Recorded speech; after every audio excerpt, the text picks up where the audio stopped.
Žijeme na niekoľkých akroch vo vidieckej Indiane USA. Naši susedia nie sú príliš ďaleko, ale všetci máme veľa pozemkov.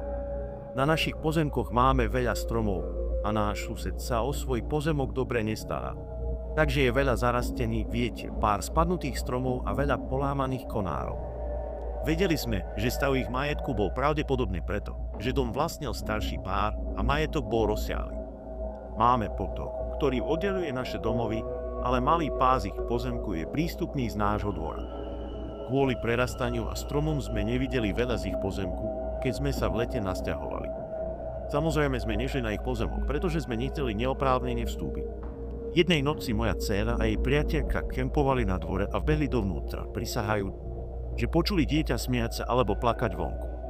Myslel som si, že to bola ich predstavivosť mnohých strašidelných príbehov v stane, ale pre istotu som išiel von, aby som to preskúmal. Počul som slabý zvuk prichádzajúci za hranicou nášho pozemku. Presunul som baterku tým smerom a zavolal na kohokoľvek, kto by mohol byť v stromoch. Zvuk prestal. Rozhodol som sa, že to boli pravdepodobne len nejaké túlavé mačky, ale pre istotu som nechal dievčatá postaviť stan v obývačke. Na druhý deň, potom, čo som odviezol kamarátku mojej dcéry domov, zvedavosť ma premohla a rozhodol som sa preskúmať oblasť pri našej hranici pozemku. Keď som sa priblížil k línii stromov, uvidel som cestičku, ktorú som si nikdy predtým nevšimol. Keďže som vedel, že moji susedia sú príliš ďaleko a stromy sú príliš husté, nemohli ma vidieť na ich pozemku, tak som vstúpil na malú cestičku. Kráčal som pomaly, pozerajúc sa dolu, dávajúc pozor na jedovatý brečtan a popadané konáre. Nebolo to príliš ďaleko, keď som na zemi uvidel špinavú, rozbitú detskú hračku obalenú prerastenými burinami. Pozrel som sa hore a v diaľke som uvidel malú bielu stavbu podobnú kôlni. Keď som sa priblížil, na zemi bolo stále viac hračiek, niektoré čiastočne zakopané, čeky rozbité a špinavé. Potom tam bol osnatý drôt a videl som prednú časť búdy a uvedomil som si, že to je veľký domček na háne s drevenou abecedou zdobiacou vonkajšok. Začal som sa cítiť znepokojene. Tento detský domček bol aspoň pol míle alebo viac od jediného domu na pozemku. Zastavil som sa na mieste a nechal som svoju predstavivosť trochu pustiť, keď som pocítil poklepanie na rameno. Musel som vyskočiť stopu zo zeme, len aby som sa otočil a videl, že ma nasledovala moja dcéra. Keď sa mi srdce upokojilo, rozhodol som sa pozrieť bližšie. Čím bližšie sme sa dostali, tým viac bolo na zemi rozbitého osnatého drôtu.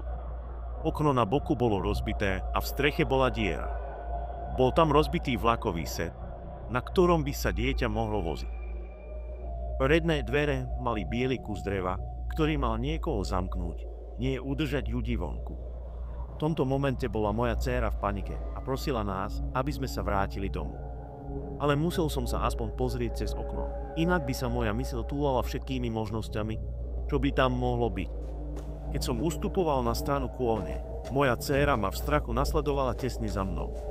Venovala mi viac pozornosti ako tomu, kam šliapala a hlboko si porezala nohu na osnatom drôte, ktorý bol skrytý v poraste. Rýchlo som nakúkol do okna a videl som len čiastočne špinavú podlahu a rozbité drevo a veľkú drevenú lavicu s tmavou škvrnou na vrchu.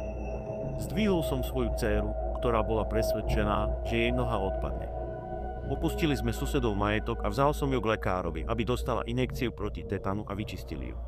Ten večer po večeri som pustil psa von, ale nemohol som ho dostať späť dovnútra. Nechal som ho chvíľu vonku a neskôr som to skontroloval znova. Náš pes stále nechcel prísť dnu a všimol som si, že stála pri ceste, ktorou sme išli skôr. Vzal som baterku na jej vodítku a vyrazil k nej.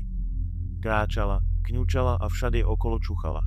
Myslel som si, že to bolo kvôli krvi skôr, ale nikdy sa nevydala na cestu. Potom som počul chichot malej dievčatka.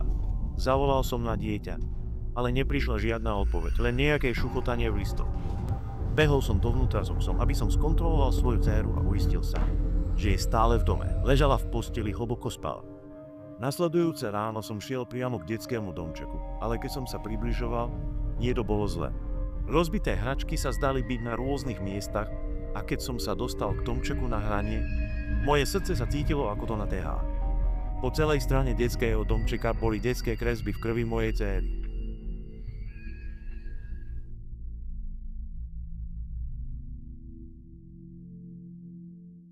Ďakujem.